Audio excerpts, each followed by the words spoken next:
രാഷ്ട്രീയ പ്രബുദ്ധരായ മലയാളികൾക്ക് നല്ല നമസ്കാരം. ഇന്ന് 2026 ജനുവരി 26 തീയതി. ഇന്ന് നമ്മൾ കേൾക്കുന്ന പ്രധാനപ്പെട്ട ഒരു രാഷ്ട്രീയ വാർത്ത എന്ന് പറയുന്നത് NSSും SNDPയും തമ്മിൽ യോജിച്ച് മുന്നേറാനുള്ള തീരുമാനത്തിൽ നിന്നും NSS പിന്മാറിയിരിക്കുന്നു എന്നുള്ളതാണ്. ഈ രാഷ്ട്രീയ തീരുമാനത്തിൻ്റെ കാരണം എന്താകും? അത് സാമൂഹികമോ രാഷ്ട്രീയമായ തീരുമാനമായിരിക്കാം. എന്താണ് ഈ തീരുമാനത്തിൻ്റെ പിന്നിലെ കാരണം? ഇതിൻ്റെ പ്രത്യാഘാതം എന്തായിരിക്കും എന്ന് പരിശോധിക്കാൻ ശ്രമിക്കുകയാണ് നമ്മളിപ്പോൾ ചെയ്യുന്നത്. നമുക്കറിയാവുന്നതുപോലെ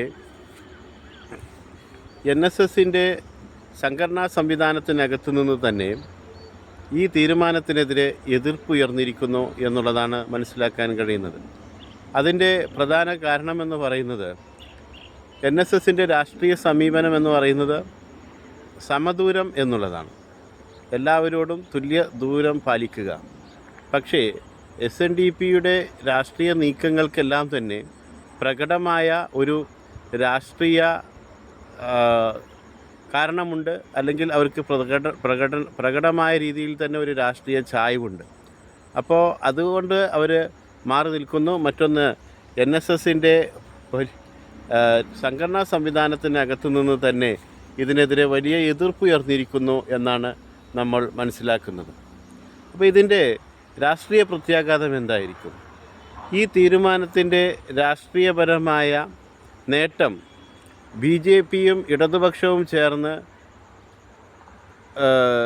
അവർ പങ്കിട്ടെടുക്കുമെന്നാണ് നമ്മൾ കരുതിയിരുന്നത്. ഇപ്പോൾ SFIയിലൂടെ വളർന്നു വന്ന CPMൻ്റെ ഭാഗമായി പ്രവർത്തിക്കുന്ന ചിന്താ ജെറോമിനെ പോലെയുള്ള യുവജന നേതാക്കളൊക്കെ തന്നെ വെള്ളാപ്പള്ളി നടേശന് കേന്ദ്ര സർക്കാരിൽ നിന്നും റിപ്പബ്ലിക് ദിനവുമായി ബന്ധപ്പെട്ട് ലഭിച്ച പുരസ്കാരത്തെക്കുറിച്ചൊക്കെ വലിയ രീതിയിൽ അവർ ആ വാർത്ത പങ്കുവെക്കുന്നത് കണ്ടു. ഞാൻ മുൻ മന്ത്രിയും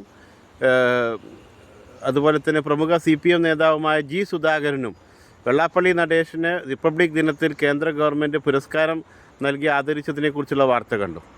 അപ്പോൾ വെള്ളാപ്പള്ളി നടേശന് ലഭിക്കുന്ന ഈ പുരസ്കാരത്തെ, അല്ലെങ്കിൽ SNDPയുടെ രാഷ്ട്രീയ തീരുമാനങ്ങളെ, അവർക്കിടെ രൂപപ്പെടാൻ പോകുന്ന ഐക്യത്തെ, ഇതിനെയെല്ലാം രാഷ്ട്രീയമായി മുതലെടുക്കാൻ ശ്രമിച്ചുകൊണ്ടിരുന്നത് CPM കൂടിയാണ് എന്നുള്ളതാണ് അതിൽ നിന്നെല്ലാം നമ്മൾ മനസ്സിലാക്കേണ്ടത്.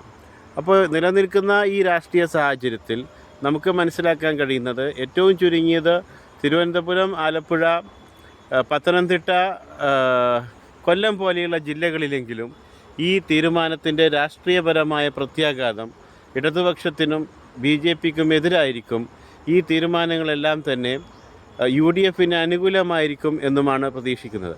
അതോടൊപ്പം തന്നെ UDFൻ്റെ നേതൃത്വത്തിലുള്ള ഒരു ഗവൺമെൻറ് അധികാരത്തിൽ വരികയാണ് എങ്കിൽ മന്ത്രിമാരെയും മുഖ്യമന്ത്രിമാരെയും എല്ലാം തീരുമാനിക്കുന്നിടത്ത് NSSൻ്റെ ഇടപെടലുകൾ ഉണ്ടായേക്കുമെന്നും നമുക്ക് പ്രതീക്ഷിക്കാം.